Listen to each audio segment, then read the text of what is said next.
15h30, bienvenue dans l'édition permanente. Riverains et policiers mobilisés en Gironde pour retrouver Andy et Eran David. Les deux petits cousins ont disparu depuis samedi. Ils se trouvaient dans une maison d'Ésine à quelques kilomètres de Bordeaux. On va écouter le père d'Eran David. Le plus important pour nous, c'est comprendre. C'est comprendre ce qui s'est passé. Là, ça fait 48 heures.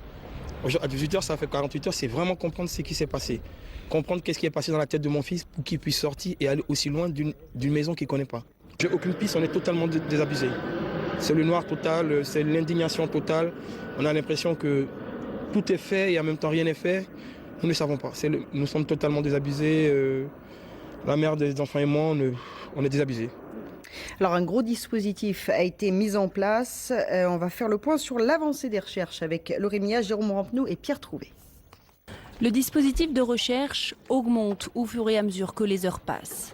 Ce matin, ce sont 200 personnes, gendarmes et habitants de la commune qui participent à l'opération pour tenter de retrouver Andy, 8 ans, et son cousin Eran David, 7 ans. Tous deux jouaient au ballon dans le jardin d'amis de la famille quand ils ont disparu samedi après-midi. Pour l'instant, les indices sont maigres. La vérité oblige à dire que nous n'avons pas beaucoup d'éléments sur les circonstances de cette disparition. Il n'y a pas eu de personnes qui se soient manifestées en signalant avoir vu les enfants.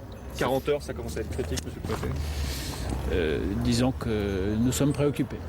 Les recherches se concentrent sur 2 endroits. D'abord, une clairière dans ce bois, le domaine du Pinson. C'est là que les chiens ont marqué l'arrêt lors des recherches d'hier.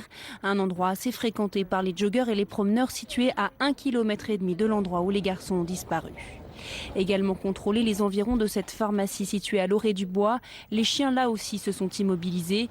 Les bandes de surveillance de l'établissement vont être étudiées. En attendant, les familles des 2 enfants vivent dans l'angoisse. Elles espèrent que la police leur donnera rapidement de bonnes nouvelles.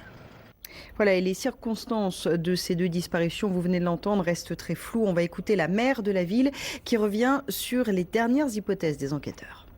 La police, je vous l'ai dit, n'exclut aucune hypothèse. Donc il y a l'hypothèse de la fugue, l'angoisse des enfants peut-être de revenir au bout de 48 heures.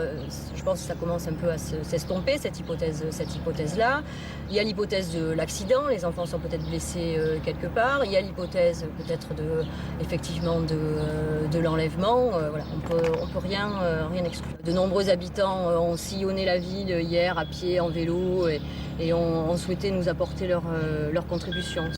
Et nous allons retrouver Julie Calderon qui est sur place. Julie, on va faire le point avec vous sur ce gros dispositif renforcé depuis ce matin. Exactement, renforcé, 200 policiers et enquêteurs qui ont donc quadrillé tout le secteur. Nous nous trouvons avec Jérôme Rampenou devant le poste de commandement qui a été installé ici, à l'orée de ce bois où les recherches se poursuivent. Car vous l'avez dit, vous avez entendu dans le sujet tout à l'heure, les 3 chiens renifleurs ont marqué une piste ici. Mais Andy et Eran restent toujours portés disparus. Et ce soir, à 18h, eh bien, ça fera 48 heures que les 2 petits cousins âgés de 7 et 8 ans sont portés disparus. Il y a quelques minutes, il y a un point d'eau non loin de là qui a été fouillé par les plongeurs mais qui ne donne rien. Nous nous trouvons à 1,5 km du lieu, de la maison où les 2 petits cousins jouaient samedi dans l'après-midi, lorsque leur trace s'est volatilisée. Nous avons rencontré les parents qui ce matin ont refait tout le parcours, qui cherchent des solutions, qui cherchent leurs 2 petits garçons. Vous vous en doutez, plus les heures passent et plus l'inquiétude monte. Dans 1h30, aux alentours de 17h, c'est le préfet adjoint qui sera ici pour faire un dernier point sur les informations. Et bien sûr, nous vous tenons au courant de ces dernières informations sur iTélé. Merci beaucoup Julie, merci aussi à Jérôme Rampenou qui est avec vous. L'enfant, et puis j'ajoute que si vous avez des informations, vous pouvez joindre le 05 57 85 72 30 si vous avez donc des informations concernant la disparition de ces 2 garçons. À Toulouse, le corps de l'enfant porté disparu